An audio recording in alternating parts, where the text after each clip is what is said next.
বহুল পরিচিত একটি সমস্যা কিন্তু চুল পড়া। নারী বা পুরুষ ভেদে সবারই কিন্তু কম বেশি চুল পড়তে পারে, কিন্তু কেন পড়ছে বা কতটুকু পরিমাণ চুল পড়লে তখন আপনি দুশ্চিন্তাগ্রস্ত হবেন। দর্শক, আজ কথা বলবো আমরা সে বিষয় নিয়ে, চুল কেন পড়ে বিষয়টি নিয়ে। আমি ডাক্তার শারমিন জামান, আপনাদের সবাইকে স্বাগত জানাচ্ছি নেক্সাস টেলিভিশনের প্রতিদিনের স্বাস্থ্য বিষয়ক আয়োজন কেমন আছেন অনুষ্ঠানে।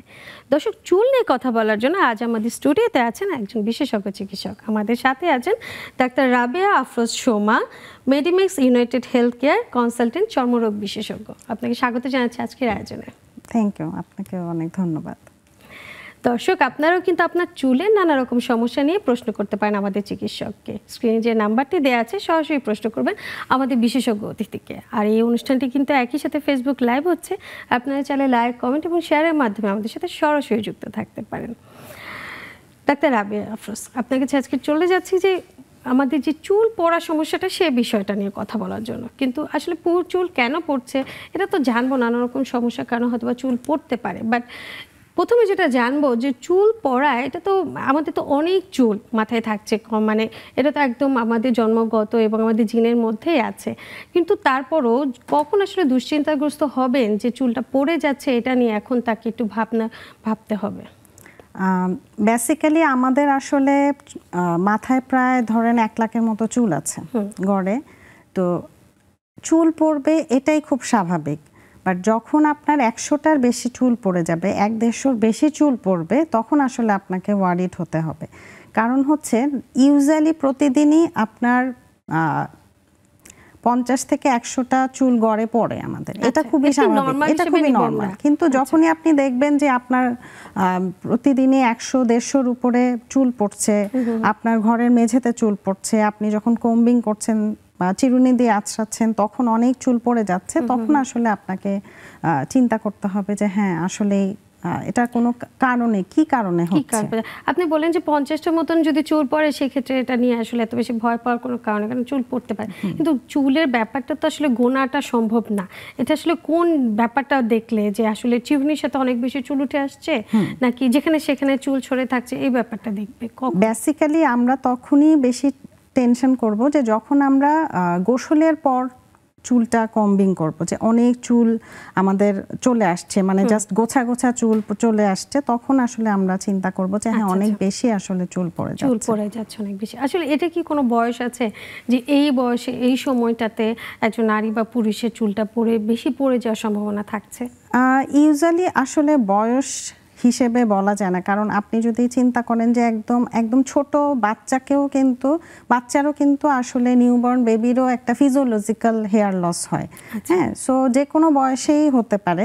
বাট ধরেন টিনেজার বয়স থেকে কারো হরমোনাল কোনো প্রবলেম হলো, সেক্ষেত্রে পড়তে পারে। বা ধরেন আপনি যদি, আমরা যে খুব কমন যেটা বলি যে টাক পড়া, এই টাক পড়া জিনিসটা কিন্তু আসলে ছেলেদের ক্ষেত্রে খুব আর্লি এজেই শুরু হয়ে যায়। আফটার পিউবার্টিতেই ধরেন 18-19 বছর থেকেই আপনার চুল পড়াটা শুরু হয়ে যায়। 30তে যে আরো বেশি হয়, মানে যাদের আসলে টাক পড়ার সমস্যাটা থাকে তাদের আসলে খুব আর্লি সময় থেকেই চুল পড়াটা স্টার্ট হয়ে যায়। আচ্ছা, এটা কি আর্লি পড়ছে তখনই সে বুঝবে যে তার আসলে কিছুদিন পরে বা সে যখন 30 বা 40-এর ধাপে যাবে তখনই তার চুল পুরো চলে যাবে বা টাক হয়ে যাবে? এটা কি প্রথম দিকে বোঝা সম্ভব? হ্যাঁ, কেন বলছি যে টাক জিনিসটা আসলে আমরা মেডিকেলের ভাষায় বলি অ্যান্ড্রোজেনেটিক অ্যালোপেশিয়া। অ্যান্ড্রোজেনেটিক মানে হরমোনজনিত, জেনেটিক মানে হচ্ছে বংশগত। তার মানে যার আসলে বংশে আছে, মানে বাবার আছে অথবা দাদার আছে, চাচার আছে, সে কিন্তু মোটামুটি গেস করতে পারবে যে তার আসলে হওয়ার একটা সম্ভাবনা আছে। সো সে আগের থেকেই বুঝে যাবে। আর যত বয়স হবে, আমাদের সামনের চুলগুলা, ছেলেদের ক্ষেত্রে আসলে সামনের চুলগুলা খুব থিন হয়ে যায়, মিনিয়েচার হয়ে যায়। হ্যাঁ, তো পাতলা হয়ে যাওয়া শুরু করবে এবং ফোরহেডটা অনেক বড় হয়ে যাবে, মানে কপালটা আস্তে আস্তে বড় হয়ে যাওয়া শুরু করবে। তখনই আসলে বুঝতে হবে যে না, এখন আসলে সতর্ক হওয়াটা প্রয়োজন। একদমই খুব সুন্দর বলেছেন আপনি। একটু জানি যে আসলে চুল জিনিসটা কিন্তু আসলে নারীর জন্য খুব মানে অত্যাবশ্যকীয় একটা জিনিস। যেন চুল, দীঘল কালো চুল না থাকলে আমরা যেন মনে করি যে নারীর সৌন্দর্যটা একটু অপূর্ণ হয়ে থাকে, তাই না? এই চিন্তাটা করে ছোটবেলা থেকে দেখা যায় যে যখন নিউবর্নের পরে যখন একটু বড় হয়ে গেল তখন বারবার চুল টাক করে দেওয়া হয় যে ভবিষ্যতে বড় বড় চুল হবে, তার দীঘল কালো এবং লম্বা লম্বা চুল থাকবে, এই চিন্তা করে ছোটবেলায় দেখা যায় যে বারবার টাক করে দেওয়ার একটা প্রবণতা থাকে অভিভাবকদের। আসলে কি এটা কি সত্যি যে বারবার টাক করে দিলে তার বড় বড় চুল হবে? না না, এটা আসলে একটা মিথ বলতে পারেন, একটা ভ্রান্ত ধারণা। বারবার চুল কেটে ফেললে আসলে চুল অনেক ঘন হবে, বড় হবে, এরকম কিছুই না। চুলের গ্রোথের ব্যাপারটা অনেকটা কিন্তু আসলে জেনেটিক, অনেকটা জেনেটিক। তারপর ধরেন আপনি বাচ্চার চুলের কিভাবে যত্ন নিচ্ছেন সেরকম একটা ব্যাপার আছে, ঠিক আছে। তার নিউট্রিশনাল হ্যাবিট কেমন সেটা একটা ব্যাপার আছে, যে সে ঠিক মতো খাচ্ছে কিনা। কারণ চুলের জন্য তো দেখেন বেসিক্যালি আমরা যে খাবারটা খাই, সেই খাবারে যে ক্যালোরিটা আমরা পাই, সেই ক্যালোরিটা দিয়ে কিন্তু আমাদের আসলে আমাদের ভাইটাল যে অর্গান, আমাদের লাংস, হার্ট, ব্রেইন, এগুলাতে আসলে প্রথমে এই শক্তিটা যাবে। কিন্তু কি আমি যখনই প্রপার ডায়েট করব না, আমি খাবো না, আমার প্রপার আমি খাবারটা নিতে পারছি না, তখনই কিন্তু আসলে সর্বপ্রথম এফেক্ট করবে আমাদের চুল এবং হাতের নখ। সো খাবার, সুষম খাবার খুবই প্রয়োজনীয়। তো আপনি আপনার ছোট বাচ্চাকে আসলে ঠিক প্রপার তার খাবারটা যাচ্ছে কিনা, সে প্রোটিন খাচ্ছে কিনা, যে মাইক্রোনিউট্রিয়েন্টস গুলা চুলের জন্য দরকার সেগুলা নিচ্ছে কিনা, সেটার উপর আসলে অনেক কিছু ডিপেন্ড করে। চুল বারবার কেটে দিলে যে চুল বড় হবে তার মানে কি এটা বলতে পারি যারা প্রাপ্তবয়স্ক, যারা চুলে টাক হয়ে যাওয়ার সম্ভাবনা থাকছে, দেখলো যে চুল কমে যাচ্ছে, পড়ে যাচ্ছে, তখন আবার টাক করছে, বারবার টাক করছে যে চুলটা যাতে আরো বাড়ে, তাহলে কি তাদের ক্ষেত্রে এই সম্ভাবনাটা থাকছে না? এই সুযোগটা নেই, একদম সুযোগটা নেই। আচ্ছা, আর যাদের দেখা যাচ্ছে চুল তো গোড়া থেকেও পড়ে, অনেক সময় মাঝখান থেকে ভেঙেও পড়ে, কোনো জায়গায় একটা অংশ থেকে ভাঙছে এবং চুলগুলো দেখা যাচ্ছে এলোমেলো, কাটার পরেও সমান থাকছে না, এই সমস্যাটা কি একই কারণে হয়? না, ইউজুয়ালি যখন দেখবেন যে আসলে চুলের মাঝখান থেকে ভেঙে যাচ্ছে, মানে তার মানে এটা কোনো এনভায়রনমেন্টাল কজ, মানে হয়তো সে রেগুলার খুব চুলের উপর স্ট্রেটনার ব্যবহার করছে, হিট দিচ্ছে, রিবন্ডিং করছে, হ্যাঁ, তখন আসলে এটা শ্যাফট, মানে চুলের যে আমরা যেটা দেখতে পাচ্ছি আর কি, এই জায়গাটাই ভেঙে পড়বে। বাট ইউজুয়ালি যদি গোড়া থেকে চুল পড়ে যায়, সেটা আসলে ইউজুয়ালি কোনো না কোনো ডিজিজ কন্ডিশনে পড়বে, বা ন্যাচারালি যে ফিজিওলজিক্যালি আমাদের চুল পড়ে যাচ্ছে সেটার জন্য পড়বে, সেটার জন্য হতে পারে। চুল সুন্দর রাখার জন্য বা নরম করে রাখার জন্য আমরা অনেক সময় তেল ব্যবহার করে থাকি। অনেকে নারকেল তেল দেন, অনেকে অলিভ অয়েল দেন, এবং মাল্টিপল দেখা যায় আমন্ড অয়েল, বিভিন্ন রকম তেল একসাথে করে মাথার মধ্যে ম্যাসাজ করছে, লাগাচ্ছে, অনেক সময় এই তেলটাকে গরম করেও লাগাচ্ছে। আসলে তেলের উপকারিতাটা কি? তেলের উপকারিতা বলবো যে অবশ্যই তেলের কিছু উপকারিতা আছে। কারণ নারিকেল তেল অ্যাকচুয়ালি যেহেতু এটার মধ্যে এক ধরনের ফ্যাটি অ্যাসিড থাকে, তো এটা একটা ইমোলিয়েন্ট হিসেবে চুলের জন্য কাজ করে। রেগুলার বেসিসে যখন চুলে তেল দেওয়া হয়, তখন কিন্তু আসলে মেইন হচ্ছে উপরের যে আমাদের কাভারটা, চুলের যে কাভারটা, একটা আবরণ তৈরি করে দেওয়া, যাতে চুল প্রোটেক্ট হয়। এবং গোড়াতে যখন তেল দেওয়া হচ্ছে, তখন এই যে ফ্যাটি অ্যাসিডটা যাচ্ছে, বা এটা একটা ধরনের ফ্যাট, এটা কিন্তু আসলে ও নিউট্রিশন দিচ্ছে বা ময়শ্চারাইজার করছে। সো তেল দেওয়া খারাপ কিছু না। তেল আমি বলবো যে আর একদিন পর তেল দেওয়া ভালো। এবং চুলের জন্য, এবং আমাদের মাথার যে তালুটা আছে সেখানেও কি কোনো কাজ করে তেলটা? হ্যাঁ, তেল দিলে যে বললাম, এক হচ্ছে নারকেল তেল ইমোলিয়েন্টের মতো কাজ করে, হয়ে ওঠে যে চুলগুলো, এইটার কাজ কি করছে? যদি ভালো কোনো, যদিও আসলে অ্যাজ এ ডক্টর এভাবে করা উচিত না, বাট কিছু আসলে এরকম হার্বাল প্রোডাক্টে তো আসলে কিছু গুণও থাকে, সায়েন্টিফিক্যালি খুবই লিটল বিট রিসার্চ থাকে এগুলাতে। কিন্তু এগুলাতে মেথি বা আমলকি, এগুলা কিন্তু অ্যাকচুয়ালি অ্যান্টিঅক্সিডেন্ট। হ্যাঁ, এগুলাতে কিছু অ্যান্টিঅক্সিডেন্ট প্রপার্টিস থাকে, আয়রন থাকে। সো এগুলা কিন্তু আসলে কিছুটা হইলেও আপনার চুলের গ্রোথের জন্য কাজ করবে। তার মানে এটা আমরা বলতে পারি যে যাদের চুলের গ্রোথ কম বা বারবার পড়ে যাচ্ছে, তারা যদি এসব হার্বাল কিছু ব্যবহার করেন, সেক্ষেত্রে চুলের জন্য উপকার দিবে। হ্যাঁ, অবশ্যই উপকার দিবে। বাট অবভিয়াসলি চুলের কোনো ডিজিজ, মানে অসুখের জন্য পড়ছে কিনা সেটা আগে নিশ্চিত করে নিতে হবে। বাট কোনো ডিজিজ কন্ডিশন আছে, কিন্তু আমি তেল দিচ্ছি শুধু, তাহলে তো আসলে আমরা তো এটা আসলে বুঝতে পারি না। যেমন আমাদের শরীরের ভিতর যদি কোনো সমস্যা থাকে, সেক্ষেত্রে জ্বর হয় বা ঠান্ডা লাগছে, ওটা দিয়ে আমরা সিমটমগুলো কিছুটা বুঝতে পারি, কিন্তু চুল আমাদের কতটুকু হেলদি আছে সেটা কিভাবে বুঝবে? চুল হেলদি আছে, প্রথম কথা হচ্ছে চুল এই যে প্রথমেই বলে ফেললাম যে চুল তো আপনি বুঝেই যাবেন যে আপনার যখন 100-র বেশি চুল পড়বে, অনেক বেশি চুল পড়বে, গোছা ধরে যখন পড়বে, গোছা ধরে যখন পড়বে, তখন তো আপনি বুঝেই যাবেন অলরেডি যে আপনার চুলের কন্ডিশনটা খারাপ। তারপরে ধরেন চুল ধরেন একটা শুষ্ক চুল, খসখসে হয়ে গেছে, হ্যাঁ, তখনও বুঝতে হবে যে চুলে তো আসলে প্রপার নিউট্রিশন যাচ্ছে না। সো বোঝা যায়। আর ধরেন ডিজিজ কন্ডিশন থাকলেও বোঝা যাবে, যেমন ধরেন যদি এখন একটা ফাঙ্গাল ইনফেকশন বা ডেনড্রাফ হলো, তাহলে কিন্তু চুল পড়বে। তারপর ধরেন আপনার ভুরু অনেক সময় সাদা সাদা ছোট ছোট আপনার ফ্লেক্সের মতো, হ্যাঁ, পড়ে থাকবে।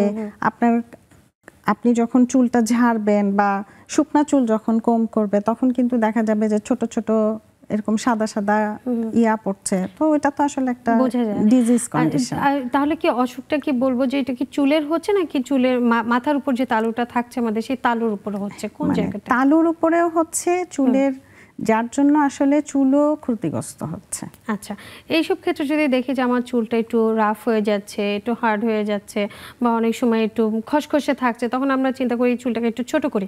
বিশেষ করে আমরা নারীরা তো লম্বা চুল রাখতে পছন্দ করি। সেক্ষেত্রে কি ছোট করে ফেললে তার কি স্বাস্থ্যগত দিক থেকে সে সুস্থ হবে? না, ছোট বড়র সাথে আসলে কোনো সম্পর্ক নেই।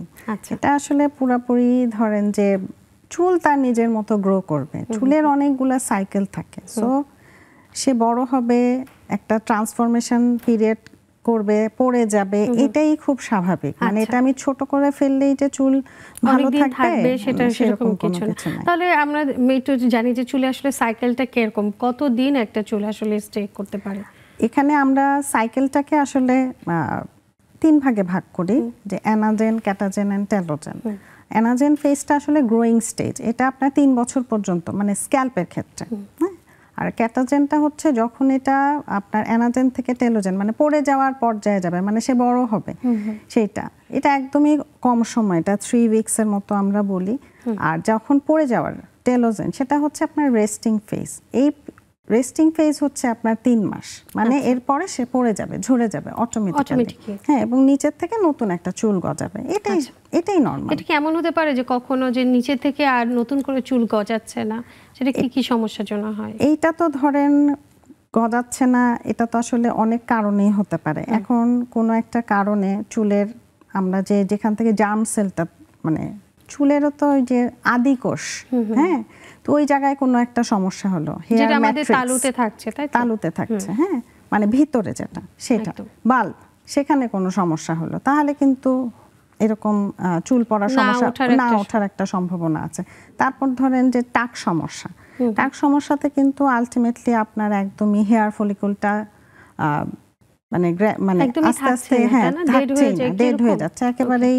আমরা টাকের ক্ষেত্রে দেখি না অনেক সময় কারো মাথা যদি টাক থাকে একদম চকচকে হয়ে যায়, পুরো জায়গাটা আসলে তখন কোনো হেয়ার ফলিকলই নেই, একদমই নেই। আচ্ছা, এইটাই। সেক্ষেত্রে এটা আসলে কত বছর, একজন প্রাপ্তবয়স্ক মানুষের কত বছর পর্যন্ত এই হেয়ার ফলিকল ওঠার সম্ভাবনা একদমই কমে যায়? হেয়ার ফলিকল তো একটা ওঠার সম্ভাবনা কমে যায়, মানে চুল তো আপনি যতদিন বেঁচে থাকবেন ততদিনই চুল মানে গ্রো হতেই থাকবে, কোনো থেমে যাবে এরকম কোনো ইয়ে নেই, নির্দিষ্ট কোনো সময় নাই। বাট যাদের আসলে এই অ্যান্ড্রোজেনেটিক অ্যালোপেশিয়া বা টাকের সমস্যা থাকে, তাদের তো যে বললাম যে তাদের আসলে আফটার পিউবার্টি থেকেই আসলে আস্তে আস্তে এই ফলিকুলগুলা কমতে থাকছে। সেক্ষেত্রে আসলে কি করা যায়, ট্রিটমেন্ট কি থাকে? ট্রিটমেন্ট যদি আপনি বলেন, তাহলে সেক্ষেত্রে তো আসলে প্রথম কথা হচ্ছে, যেহেতু এটা জেনেটিক, এটা আসলে খুব বেশি যে আমরা এটাকে বন্ধ করতে পারবো তা কিন্তু না।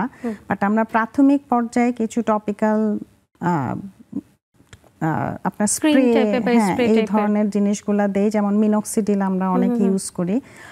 এটা ছাড়াও আমরা ফিনেস্টেরাইড নামে একটা ওষুধ আছে, অ্যান্টি অ্যান্ড্রোজেন, যেহেতু এটা অ্যান্ড্রোজেন হরমোনের জন্য পড়ে যাচ্ছে, তার মানে আমরা যখন অ্যান্টি অ্যান্ড্রোজেন ব্যবহার করতে হবে, হ্যাঁ, ব্যবহার করতে হবে না, খেতে হবে। ফিনেস্টেরাইডটা হচ্ছে খাওয়ার ওষুধ, তারপরে ডুটাস্টেরাইড, এই জিনিসগুলো হচ্ছে খেতে হবে, অ্যান্টি অ্যান্ড্রোজেন, হ্যাঁ, লম্বা সময় খেতে হয়, 6 মাস। ফলিকল হওয়ার জন্য হেল্প করবে?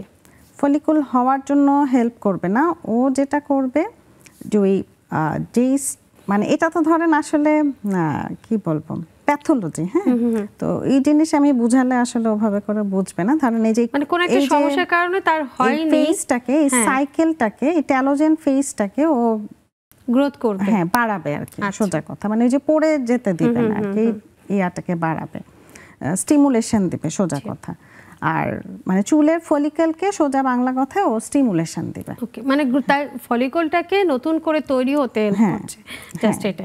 তারপরে এরপরে কি আমরা এখানে অন্য কোনো ট্রিটমেন্ট ছাড়াও ধরেন যদি হেয়ার ফলিকল অবশিষ্ট থাকে সেই ক্ষেত্রে আমরা পিআরপি করতে পারি। পিআরপিটা তো এখন অ্যাডভান্স একটা ট্রিটমেন্ট একদম, এবং খুব মানে সবার মুখে মুখে এই ট্রিটমেন্টটা আছে যে পিআরপি ট্রিটমেন্ট করলে চুল গজাচ্ছে, অনেক সময় হেয়ার ট্রান্সপ্লান্টও করছে অনেকে যে নতুন চুল তোলার জন্য।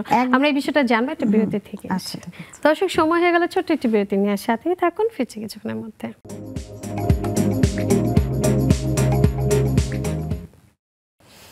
বিরতির পর সবাইকে আরো একবার স্বাগত জানাচ্ছি। আমি ডাক্তার শারমিন জামান। দর্শক, আজ আমরা কথা বলছি চুল কেন পড়ে বিষয় নিয়ে, এবং এই বিষয়ে কথা বলার জন্য আজ আমাদের সাথে আছেন ডাক্তার রাবেয়া আফরোজ সুমা।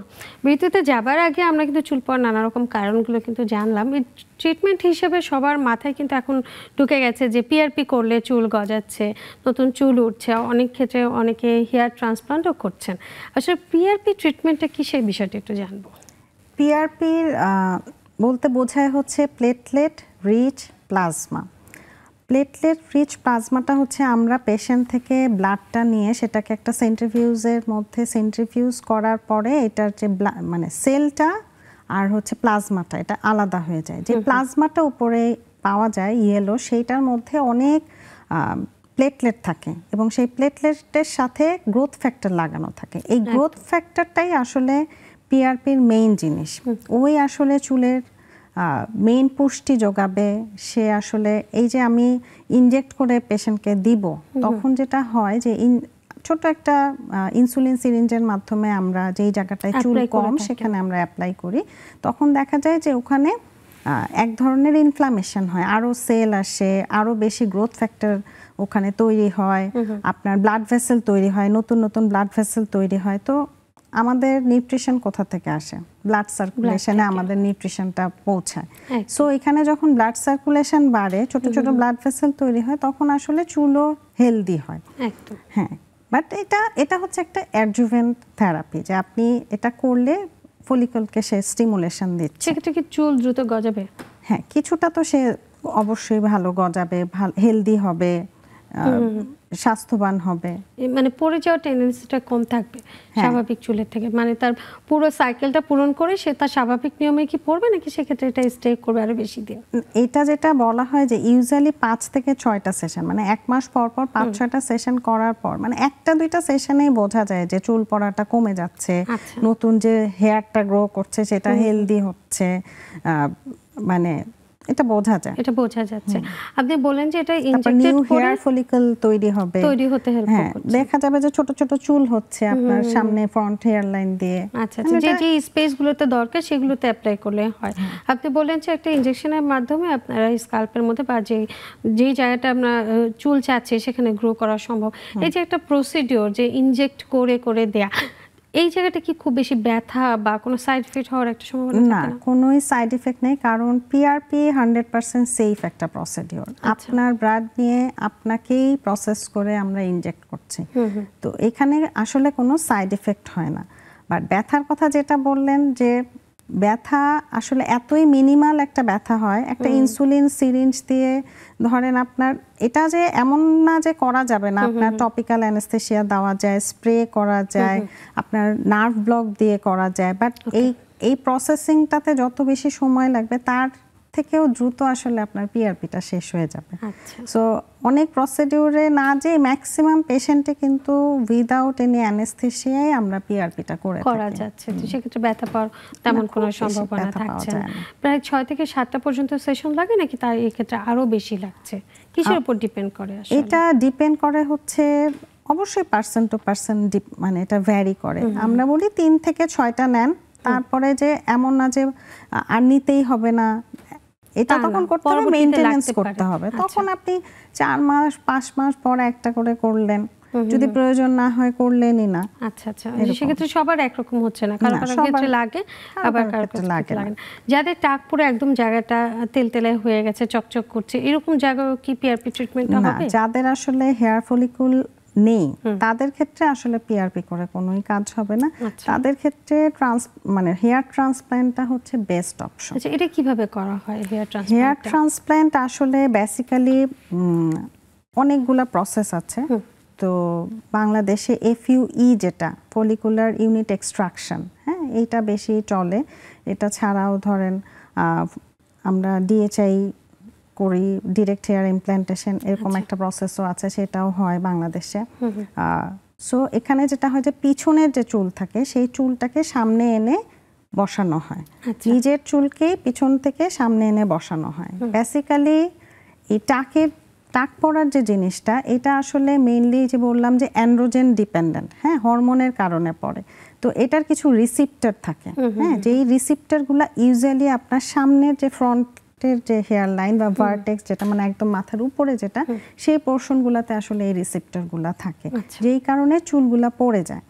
কিন্তু পিছনের এবং এই টেম্পোরাল মানে আমাদের কানের উপরের যে পোর্শনটা সহ যে পিছনের যে পোর্শনটা, এই পোর্শনগুলোর চুলে আসলে সেই রিসেপ্টরটা থাকে না।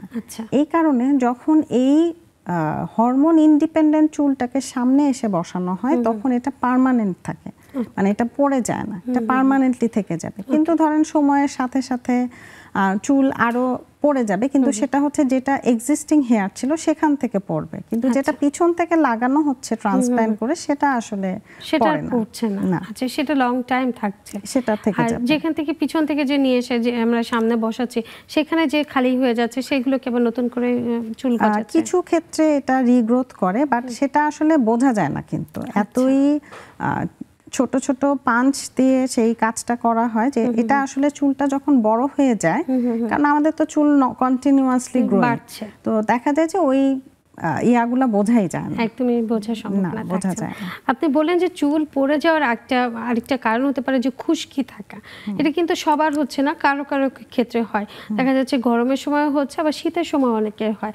আমাদের তো শীত সামনেই আসছে, এই সময়টাতে অনেকে দেখা যায় যে ত্বক খুব খসখসে হয়ে যায়, চুলে অনেক বেশি ড্যান্ড্রাফ হয়ে যায়, খুশকি হয়ে যায়। আসলে মানে এই ঋতুটাই কি মূল কারণ, নাকি অন্য কোনো কারণে খুশকিটা হতে পারে? খুশকিটা তো আসলে এক ধরনের ইস্টের কারণে হয়। তো মেইনলি হচ্ছে যে গরমের মধ্যেও আপনি ঠিকই বলেছেন, গরমেও হতে পারে, শীতেও হতে পারে, এটা এক ধরনের ফাঙ্গাল ইনফেকশনের মতো। তো ঋতুর সাথে অবশ্যই এটার একটা কানেকশন আছে।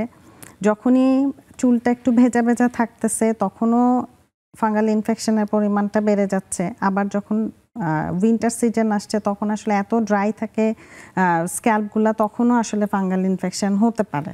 আচ্ছা, এটা কিছুটা ঋতুর সাথে আপনি বলতে পারেন যে এটার মানে অনেক ডিজিজই আছে। কিন্তু এছাড়া কি আর কিছু অন্য কোনো কারণ কি আছে কিনা? না, ইউজুয়ালি কিছু ডিজিজ কন্ডিশনের সাথে আসলে এই খুশকি হওয়ার সম্ভাবনা থাকে। ওইগুলা অনেক অন্য জিনিস, ধরেন আপনার যাদের এইডস পেশেন্ট থাকে, মানে ইমিউনিটি যাদের অনেক কম থাকছে, হ্যাঁ, ইমিউনোসাপ্রেসিভ পেশেন্টে অনেক সময় হতে পারে। যারা এমনি ঋতু পরিবর্তনের সাথে যাদের এই প্রবণতাটা অনেক বেশি, যে খুশকিটা হচ্ছে বারবার হচ্ছে, সেক্ষেত্রে আসলে কি কি করতে পারে?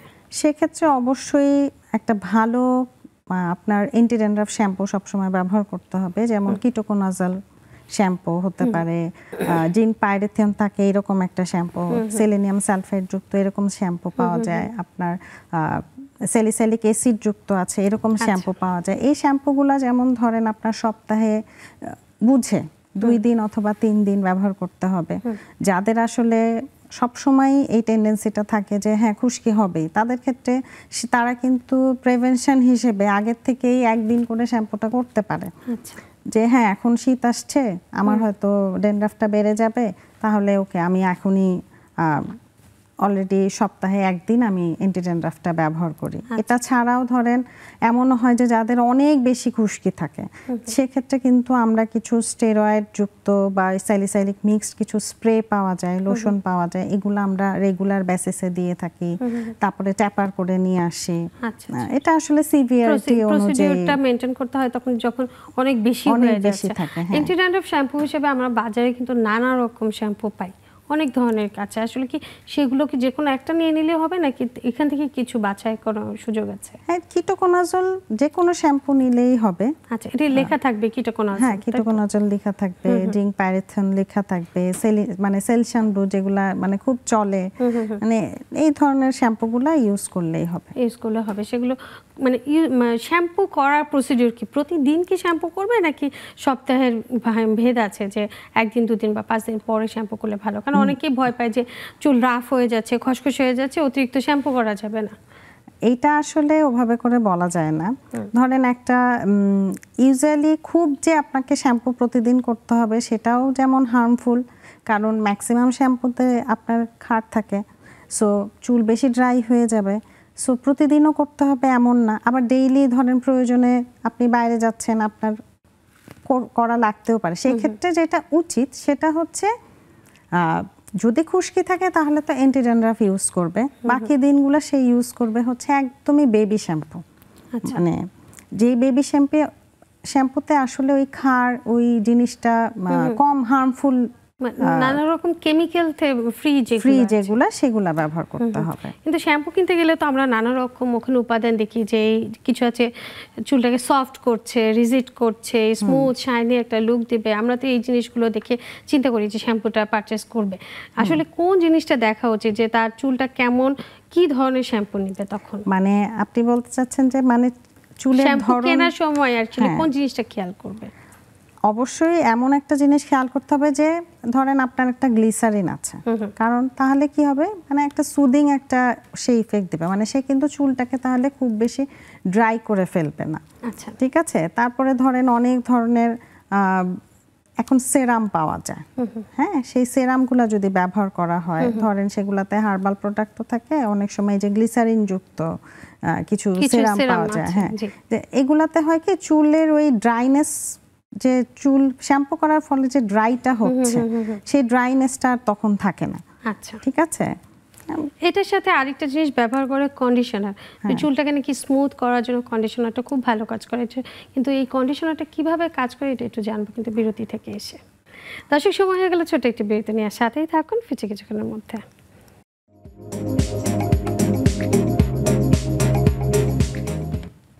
বিরতির পর সবাইকে আরও একবার স্বাগত জানাচ্ছি, আমি ডাক্তার শারমিন জামান। দর্শক, আজ আমরা কথা বলছিলাম চুল কেন পড়ে সেই বিষয় নিয়ে। বিষয়ে কথা বলার জন্য আজ আমাদের সাথে আছেন ডাক্তার রাবেয়া আফরোজ সুমা। চুলের ব্যাপারে আমরা অনেক কিছু জেনেছি, কিন্তু আসলে চুলের যে শ্যাম্পুটা পছন্দ করার যে ব্যাপারটা আছে তার সাথে কন্ডিশনারটা অনেক সময় ব্যবহার করতে বলা হয় যে চুলটা স্মুথ থাকবে, ভালো থাকবে। আসলে কি চুলের উপকারের জন্য কি কন্ডিশনারটা প্রয়োজন কি না? হ্যাঁ, চুলের উপকারের জন্য কন্ডিশনার প্রয়োজন হয়, চুলটা সফট রাখবে। বাট অবশ্যই কন্ডিশনারটা ইউজ করার সময় মাথায় রাখতে হবে যে এটা যেন কোনোভাবে স্ক্যাল্পে না লাগে, কারণ এটা যেহেতু অনেক বেশি একটু অয়েলি থাকে, এটা থেকে কিন্তু আসলে ড্যান্ড্রাফ বা অন্যান্য চুলের নানা রকম সমস্যা হতে পারে। মানে স্কাল্পে যে আমাদের মাথায় যে তালুটা সেখানে সমস্যা হতে পারে, এজন্য নিচের ভাগের অংশটাই আসলে ব্যবহার করতে হবে। সেরামও ব্যবহার করা হয়, যেটা আপনি বললেন যে সেরাম ব্যবহার করলে চুলটাকে একটা প্রোটেকশন দিবে। কন্ডিশনার এবং সেরাম দুটোই কি ব্যবহার করা যায় নাকি যে কোনো একটা ইউজ করলে? কন্ডিশনার তো নরমালি হচ্ছে আপনার শ্যাম্পু করার পরে ইউজ করবেন, বাট সেরামটা তো আসলে আপনি ওয়েট হেয়ারেও মানে ভেজা চুলেও ইউজ করতে পারেন, ড্রাই চুলেও ইউজ করতে পারেন। আবার এখন কিছু ধরেন আপনার রিগ্রোথের ইনগ্রিডিয়েন্ট যুক্ত কিছু সেরাম পাওয়া যায় যেগুলো হয়তো আপনার স্ক্যাল্পেই আপনি ব্যবহার করবেন, সরাসরি স্ক্যাল্পে দিতে পারে, এবং সেগুলোকে হেয়ার ফলিকল গ্রোথ করতে কি সাহায্য করছে, কিছুটা স্টিমুলেশন করবে, কিছুটা করছে। আমাদের নারীদের ক্ষেত্রে যে সমস্যাটা দেখা যায় যে চুল কিছু দুই একটা পড়ে গেলেই কিন্তু আমরা খুব বেশি ভয় পেয়ে যাই। তো এই চুলগুলো যখন পড়ছে তখন আসলে নারীদের ক্ষেত্রে কি কোনো স্পেসিফিক কোনো কারণ আছে বা বয়স আছে যে বয়সটাতে বা গর্ভধারণের পরে বা ডেলিভারি পরে বেশি পড়ছে, এরকম কি কোনো ব্যাপার থাকছে? হ্যাঁ, মেয়েদের ক্ষেত্রে তো অবভিয়াসলি আপনার বাচ্চা হওয়ার পরে ল্যাকটেশন পিরিয়ডে, মানে যখন বাচ্চাকে দুধ খাওয়াবে সেই সময় কিন্তু আসলে একটা ডেফিসিয়েন্সি হয়। মেয়েদের ক্ষেত্রে আসলে নিউট্রিশনাল ডেফিসিয়েন্সির কারণেই মেইনলি চুলটা পড়ে। হ্যাঁ, এটাকে আমরা টেলোজেন ইফ্লুভিয়াম বলি। সো এই সময় কিন্তু হঠাৎ করেই 3 থেকে 5 মাসের মধ্যে যে কোনো একটা এরকম সার্জারি, ধরেন সিজারিয়ান সেকশন হলো, হ্যাঁ, বা তখন কিন্তু এরকম হঠাৎ করেই আপনার অনেক চুল পড়া শুরু করবে। হ্যাঁ, কিন্তু এইটা ধরেন রিভার্সিবল, মানে এটা আবার ঠিক হয়ে যাবে, কিন্তু ঠিক হয়ে যেতে পারে। তারপরেও ধরেন প্রপার যদি সে ডায়েট মেনটেন করে, প্রপার যদি সে খাবারটা খায়, তাহলে কিন্তু আসলে এটাকে কমানো সম্ভব। আচ্ছা, ঠিক আছে। আর মেয়েরা তো আজকাল অনেক বেশি, হ্যাঁ, সবাই স্বাস্থ্য সচেতন, কিন্তু ডায়েটটা করছে, খাবার দাবারটা কমিয়ে দিচ্ছে, কিন্তু সেক্ষেত্রে কিন্তু আবার দেখা যাচ্ছে চুলে নানা রকম জিনিস অ্যাপ্লাই করার একটা প্রবণতা বাড়ছে। আসলে সেক্ষেত্রে কি চুল পড়া বন্ধ করবে কিনা? না, চুলে অ্যাপ্লাই করলে আসলে সেটা খুব যে আমাদের চুলের শ্যাফট পর্যন্ত যাবে সেরকম কিন্তু জিনিসটা না। আপনাকে খেলে যে পরিমাণ এটা ভালো কাজ করবে, কোনো খাবার, ডায়েট, মানে প্রপার ডায়েট, তার থেকে কিন্তু যে লাগানো অ্যাপ্লিকেশনে আসলে খুব বেশি কাজ করবে না। শুধুমাত্র কি আমরা প্রোটেকশনের জন্য তাহলে অয়েলটা বা সেরামটা এটা আমরা অ্যাপ্লাই করতে পারি? সেক্ষেত্রে আমাদের আলাদা করে একটা প্রোটেকশন দিচ্ছে। হ্যাঁ, আলাদা একটা কোটিং করছে। নারী যারা আছেন তারা অনেকে দেখা যাচ্ছে যে হিজাব পরছেন, হিজাবের পরার কারণে অনেকে চুলে মাথার তালু ঘেমে যাচ্ছে এবং চুল পড়া প্রবণতা অনেকটা বাড়ছে, কিন্তু হিজাব তো বাদ দিতে পারছে না। সেক্ষেত্রে আসলে চুল পড়াটা কিভাবে কমাবে? প্রথম কথা হচ্ছে যে ভেজা চুলে হেজাব না করে চুলটাকে প্রপারলি ড্রাই করে তারপরেই আসলে হেজাবটা পরা উচিত। আর হেজাব পরলে চুল ভিজে যাবে, ঘাম হবে, ঘাম হলে সেখানে ফাঙ্গাল ইনফেকশনের প্রবণতা বাড়বে, খুশকি হবে। হ্যাঁ, এইটা একটা টেন্ডেন্সি থাকে। সেক্ষেত্রে যেটা করা যেতে পারে যে আমি পার্সোনালি আমার পেশেন্টদেরকে বলি যে আপনি একটু রঙিন টাইপের বা হালকা কালারের হেজাব পরেন। কারণ ম্যাক্সিমাম মানুষই কিন্তু, মেয়েরাই কিন্তু আসলে কালোটা খুব পছন্দ করে, কিন্তু কালোতে যেটা হয় ও কিন্তু বেশি সূর্যের আলো শোষণ করে আরো বেশি গরম হয়ে যায়, হিট হয়ে যায়, ঘামটা বেশি হয়। সেক্ষেত্রে যদি তারা দিনের বেলায় ধরেন লাইট একটা কালার যদি পরে, সেক্ষেত্রে কিন্তু তাহলে যেটা রিফ্লেক্ট করে খুব ঘামটা কম হবে। হ্যাঁ, আর দিনের পরে মানে সন্ধ্যার পরে, 3টার পরে, 4টার পরে যখন আসলে রোদটা কমে আসে, তখন যেমন অন্য কালারের হেজাব, ডার্ক হেজাব পড়তে পারে। সেক্ষেত্রে কি কাপড়টাও হিসাবে যে কাপড়টা সেটা একটু কটন কাপড়টা ইউজ করতে পারলে বেশি ভালো হবে। আর ভেজা চুল বেঁধে হেজাবটা না পরাটাই বেটার, তাই না? সেক্ষেত্রে তো ড্যান্ড্রাফ হয়ে যাওয়ার একটা সম্ভাবনা থাকছে। দেখা যাবে সেবোরিক ডার্মাটাইটিস বলে একটা কথা আছে, সেক্ষেত্রে কিন্তু ওইটা হওয়ার সম্ভাবনা বেশি থাকে। কানের পিছন থেকে শুরু করে অনেকেরই দেখা যায় যে একদম আপনার ইনফেকশন হয়ে যায়। আচ্ছা, সেক্ষেত্রে হচ্ছে আমার কাপড়টা, বিশেষ করে যে হেজাবে যে কাপড়টা, সেটা একটু সুতি কাপড় যদি হয়, দিনের বেলায় যেটা পড়ছে সেটা পড়তে পারলে আর একটু বেশি ভালো হয়। তবে এক্ষেত্রে কি আরো কিছু কি ব্যবহার করা যায় চুলে, কিংবা অনেক সময় দেখা যাচ্ছে আমরা জায়গাটা শুষ্ক রাখার জন্য বিভিন্ন রকম পাউডার ইউজ করে থাকি চুলে তালুতে বা চুলে, কি আমরা সেরকম কিছু কি অ্যাপ্লাই করতে পারি? পাউডার তো আসলে চুলে ইউজ করা যাবে না। আর যখনটা পাউডার জাতীয় কোনো কিছু ব্যবহার করলে তো আসলে যখন হেজাবটা পড়বে, এটা তো একটা টাইট জিনিস, এটা প্রেসার দিয়ে আপনার ঘামই হবে। সেক্ষেত্রে মানে জাস্ট আমি মাথা তালুটা এবং চুলটাকে প্রপার ড্রাই করে শুকিয়ে নিয়ে তারপরে আমরা একটা সুতি হেজাব দিয়ে যদি পরতে পারি, সেক্ষেত্রে আমাদের চুলটা কিন্তু পড়াটা অনেকটা রক্ষা পাবে। আসলে চুলটাকে সুন্দর রাখতে হলে কি কি খাবার দাবার, কি কোনো সিলেকশন আছে যে এই ধরনের খাবার খেলে চুলটা ভালো থাকবে? অবশ্যই চুলের একটা বড় উপাদান হচ্ছে আপনার প্রোটিন। ঠিক আছে, তারপর যেহেতু প্রোটিন, আয়রন, জিঙ্ক, হ্যাঁ, সো অবশ্যই একটি সুষম ডায়েট বা সুষম খাদ্য মেনটেন করতে হবে, প্রোটিনযুক্ত খাবার খেতে হবে, এবং এই যে জাঙ্ক ফুড আমরা আজকাল হাবিজাবি অনেক কিছু খাই, সেগুলোকে অ্যাভয়েড করতে হবে, রেগুলার এক্সারসাইজ করতে হবে, এবং অবশ্যই পানি খেতে হবে। কারণ চুলের উপাদানের মধ্যে অনেকাংশে আছে আপনার ধরেন পানি, 10 to 30% মধ্যে পানি আছে। সো যত বেশি সে পানি খাবে অবশ্যই সেটা ভালো কাজ করবে, চুল হেলদি হবে। চুল পড়ে যাওয়া যেমন একটা বড় সমস্যা, অনেকে মনে করেন তার সাথে কিন্তু চুল পেকে যাওয়াটা, দ্রুত সাদা হয়ে যাচ্ছে, কম বয়সে সাদা হয়ে যাচ্ছে, এই প্রবণতাটা অনেকের ক্ষেত্রে আছে। চুল যাতে বয়সের সাথে সাথে আর একটু দেরি করে যদি সাদা হয় বা পেকে যায়, সেক্ষেত্রেটা কি কোনো কিছু করার আছে? যদি খুব আর্লি মানে চুল পেকে যায়, সেক্ষেত্রে সর্বপ্রথম আমরা যেটা চিন্তা করি সেটা হচ্ছে আপনার তার হয়তো জেনেটিক্যালি কোনো সমস্যা আছে, হয়তো তার ফ্যামিলিতেও খুব আর্লি চুল পাকার একটা প্রবণতা আছে। আর আরেকটা জিনিস হতে পারে এই যে ডায়েট, প্রপার সে খাবার খাচ্ছে না, সে হয়তো বাচ্চাটা হয়তো প্রপারলি খাচ্ছে না ঠিক মতো, তার হয়তো প্রতিদিনের খাদ্যাভ্যাসে আপনার প্রোটিন নাই, সে হয়তো ডিম খায় না, সে দুধ খায় না, হ্যাঁ, সেক্ষেত্রেও কিন্তু অনেক সময় আর্লি গ্রেইং হতে পারে। আচ্ছা, চুলের সৌন্দর্যের জন্য বা হচ্ছে চুলটাকে ঝলমলে রাখার জন্য অনেক সময় মেহেদি দেওয়া হয় চুলে বা মাথার তালুতে, মাথাটা ঠান্ডা থাকবে সেটা চিন্তা করে, বা চুলের রংটা একটু অন্যরকম হবে এর জন্য মেহেদিটা ব্যবহার করে। মেহেদির কি কোনো উপকারিতা আছে, কোনো কার্যকরী আছে? মেহেদি দিলে যে কালার হবে, বাট মেহেদি দেওয়ার ক্ষেত্রে আমি অবশ্যই বলবো যদি কারো আগে সেটা টেস্ট করে নেওয়া ভালো, কারণ আসলে কিন্তু এখানে চলে আসছে স্কিনের একটা প্রবলেম, অনেকেরই কিন্তু কন্টাক্ট ডার্মাটাইটিস হতে পারে। মেহেদির যদি কোনো উপাদানে কারো অ্যালার্জি থাকে তাহলে কিন্তু একটা সিভিয়ার চুলের স্ক্যাল্পে একটা সিভিয়ার র্যাশ হতে পারে, হ্যাঁ, একটা কি বলবো এক ধরনের অসুখ হয়ে যেতে পারে। সেক্ষেত্রে আসলে এটা বুঝে অ্যালার্জি সমস্যা থাকতে পারে, তো সেক্ষেত্রে আসলে বুঝেই দেয়াটা ভালো। যাদের স্কিনের সাথে যাচ্ছে, অ্যালার্জি সমস্যা হচ্ছে না, তারা তো ব্যবহার করতে পারে।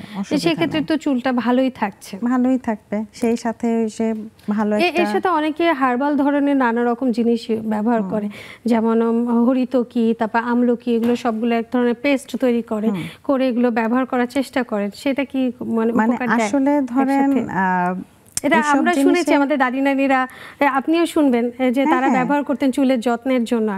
আসলে ওই যে আমি প্রথমে বললাম, আমি তো আসলে এসব জিনিসে ওভাবে বলতে পারবো না, বাট আমি যদি আসলে এসব জিনিস নিয়ে এত ছোট ছোট রিসার্চ, মানে প্রপার রিসার্চ আসলে হয় না, কিন্তু তারপরেও ধরেন একেবারে আপনার আমলা যেটা, সেটার কিন্তু একটা মেইন সোর্স অফ আপনার আয়রন, ঠিক আছে, আর হচ্ছে আপনার অ্যান্টিঅক্সিডেন্ট হিসেবে কাজ করে, ভিটামিন সিও আছে প্রচুর। সো এখানে কিছুটা হইলেও হয়তো হেল্প হয়, এরকম যদি প্রপার থাকে তাহলে হয়তো কিছুটা হেল্প হতে পারে। ইদানিং আমরা সোশ্যাল মিডিয়া বা হচ্ছে বাজারে বা নানা রকম আমরা তেল দেখতে পাই যেগুলো নতুন করে চুল গজাতে সাহায্য করছে, এগুলো কি কোনোভাবে উপকার দিচ্ছে? অনেকে ব্যবহারও করছেন। এখন ধরেন আমি তো এরকম অনেকেই দেখি, আসলে কোনটা যে আপনার আসলেই ভালো প্রোডাক্ট বা আসলেই ধরেন এখন কাজ করবে সেটা আসলে বলাটা কঠিন, বাট আমি আসলে এই জিনিসগুলা প্রেফার করি না। আচ্ছা, সেই ক্ষেত্রে আসলে কি শুধুমাত্র চুলের যত্ন নিলে চুলটাকে কি গ্রোথ করাটা সম্ভব, নাকি ট্রিটমেন্ট নেবে, নাকি সাথে আরো কিছু ভিটামিন সাপ্লিমেন্ট নিলে চুলটাকে আরো সুন্দর করা যাবে? সাপ্লিমেন্টস নিতে হবে, রিগ্রোথের জন্য আমরা মিনোক্সিডিল ইউজ করি, ঠিক আছে, সো এই ধরনের মেডিকেশনগুলো নিতে হবে। আপনার ডিজিজ কন্ডিশন থাকলে সেইটার চিকিৎসা করতে হবে।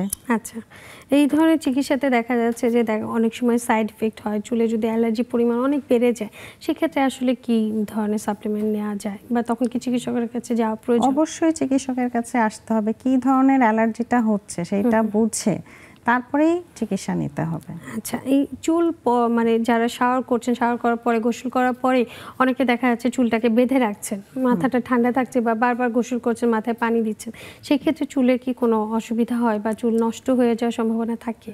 বারবার চুলে পানি দেওয়া বা বারবার চুলে কম করলে তো আসলে একটা প্রেশার ক্রিয়েট হচ্ছে, একটা ট্র্যাকশন হচ্ছে, সো চুল কিন্তু আরো বেশি পড়বে, ঠিক আছে, সো বারবার আমাকে পানি দিতে হবে, আমাকে চুলটা বেঁধে রাখতে হবে, কম্বিং করতে হবে বেশি বেশি করে, মানে দরকার নাই। বাট হ্যাঁ, এখন কিছু কিছু ক্ষেত্রে বলা হয় যে কাঠের চিরুনি ব্যবহার করলে ওটাতে ব্লাড সার্কুলেশন বাড়ে, মানে কিছু কিছু ছোট ছোট এরকম জিনিসগুলো যেমন আছে যে হয়তো এটা কাজ করে। সো কম্বিং করলে অনেক সময় সার্কুলেশন বাড়ার কারণে কিন্তু, এই সার্কুলেশন বাড়ানোর জন্য কি ম্যাসাজটা কি দরকার স্ক্যাল্পে? হ্যাঁ, ম্যাসাজ চাইলে কেউ করতে পারে, কারণ এই যে সার্কুলেশন বাড়লে তো আমরা যে পিআরপি করছি ওইটাও তো ধরেন ব্লাড সার্কুলেশন বাড়ানোর জন্য আমরা নারীরা বা এখন ছেলেরাও অনেকটা মানে সবাই সৌন্দর্যের জন্য অনেকে চেষ্টা করছেন, নানা রকম প্রসাধনী ব্যবহার করছেন, কালারও অ্যাপ্লাই করছেন চুলে বিভিন্ন কালারফুল একটু লুক থাকলে দেখতে মনে হয় একটু অন্যরকম লাগছে, সবার কাছে মনে হয়। এই ধরনের যে কালারগুলো ব্যবহার করা হয় সেটা পার্শ্ব প্রতিক্রিয়াটা আসলে কতটুকু? প্রথম কথা হচ্ছে এই ধরনের কালারের মধ্যে আসলে যে রাসায়নিক উপাদানগুলো থাকে সেটা আসলে চুলের জন্য ক্ষতিকর। চুলের শ্যাফট মানে যেই চুলটা আমরা দেখতে পাচ্ছি উপরে আমাদের স্ক্যাল্পের উপরে, এটাতে আসলে সে ক্ষতি করে। চুলটা ব্রেকেজ হয়ে যাচ্ছে, ড্রাই হয়ে যাচ্ছে, ফ্রিজি হয়ে যাচ্ছে। সো আমি অবশ্যই প্রেফার করব যে এই ধরনের ডাই করা, কলপ দেওয়া, এগুলো অ্যাভয়েড করাই ভালো। অ্যাভয়েড করা ভালো। তারপরে যদি ধরেন কখনো ইচ্ছে করে যে আমার চুল যেটা কার্লি আছে এটাকে আমি রিবন্ডিং করতে চাই, নতুন করে সুন্দর করতে চাই, সেটা কি আসলে করলে কতটুকু চুলের ক্ষতি হচ্ছে বা চুল কতটুকু ভালো থাকবে? এখন তো আসলে ধরেন রিবন্ডিং যেগুলা হচ্ছে মানে চুলটাকে নতুন করে সাজানো নিজের জন্য, কিন্তু এগুলাতেও কিন্তু ধরেন অনেক কিছু কিছু রিবন্ডিং থাকে যে আপনার ওই হার্শ যে ওরা উপাদানটা ব্যবহার করে ওইটা থাকে না।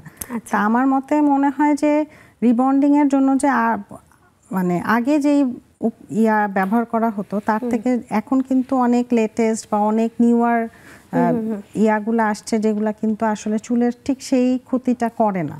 ঠিক আছে, কিন্তু মানে তার থেকেও বেশি ক্ষতি হয় কিন্তু যে পাম্প করে যে চুলে হিট দিয়ে যে চুলটা করছে, ওটাতে কিন্তু আসলে চুলে আরো বেশি ক্ষতি হয়, অনেক বেশি ক্ষতি হচ্ছে। মেয়েরা এগুলা করবেই। সো যেটা করতে হবে যে প্রপারলি চুলের যত্ন নিতে হবে, প্রপার তাকে খাবারটা খেতে হবে, তাকে এক্সারসাইজ করতে হবে, মেইনটেনও করতে হবে একসাথে। আমরা চুলের যত্ন করা মানেই চিন্তা করি যে একটু পার্লারে যাব বা কোনো ভালো ডার্মাটোলজিস্টের কাছে গিয়ে চুলের একটা ট্রিটমেন্ট নিব, প্রোটিন ট্রিটমেন্ট হোক। এখন স্পা খুব ভালো ট্রিটমেন্ট হিসেবে অনেকে নিতে চান বা করছেনও। আসলে এই ধরনের ট্রিটমেন্ট নিলে কি চুলটাকে সুস্থ রাখা যাবে নাকি এর সাথে আরও কিছু করাটা প্রয়োজন? আসলে মানে আমি বলতে চাই যে স্পা বলেন বা এই জিনিসগুলো তো আসলে আমার সেক্টর না। ঠিক আছে, তো মানুষজন যায় করে ভালো লাগে, বাট অ্যাজ এ ডার্মাটোলজিস্ট আমি একই জিনিস বলতে চাই যে অবভিয়াসলি আমাদের প্রপার একটা খাবার খেতে হবে। কারণ হচ্ছে আমি প্রথমেই বলেছি যে আমরা যেই খাবারটা ইনটেক করি তার কোনো কিছু যদি অবশিষ্ট থাকে সেটাই আসলে চলে যাবে। সো আমরা যখনই প্রপার ডায়েটটা মেনটেন করব না, প্রোটিনটা খাবো না, ডিম দুধ এই জিনিসগুলো খাবো না, প্রপারলি পানি খাবো না, ঠিক আছে, তখনই কিন্তু আসলে চুলটা নষ্ট হয়ে যাবে। তো এই কারণে ধরেন বেশ কিছু সাপ্লিমেন্ট আমরা দিতে পারি, যেমন ভিটামিন ই খেলে, সি খেলে, ঠিক আছে, বায়োটিন যেমন এটা এক ধরনের আপনার ভিটামিন B7 বলি আমরা। তো এই জিনিসগুলা যুক্ত যেই সাপ্লিমেন্টগুলা পাওয়া যায় সেগুলা খেলে ধরেন যে চুলটা প্রপার ভালো থাকে। ডাক্তার রাবেয়া আফরোজ সোমা, আপনাকে অসংখ্য ধন্যবাদ। এত সুন্দর করে আমাদের দর্শকদের সবকিছু বলেছেন এবং আপনার এত ব্যস্ততম সময়ের মধ্যে আমাদের সময় দিয়েছেন। আপনাকেও অনেক ধন্যবাদ। দর্শক ধন্যবাদ আপনাদেরও যারা এতক্ষণ আমাদের সাথে ছিলেন। আসলে সুষম খাবার এবং নিয়ন্ত্রিত জীবনযাপন কিন্তু আপনার স্বাস্থ্যের জন্য সবচেয়ে প্রয়োজন, সেটা চুল হোক, চোখ হোক বা শরীরে অন্য কোনো অঙ্গ হোক। সবাই সুস্থ থাকবেন, ভালো থাকবেন, দেখা হবে অন্য কোনো পর্বে। আজ বিদায়, শুভরাত্রি সবাইকে।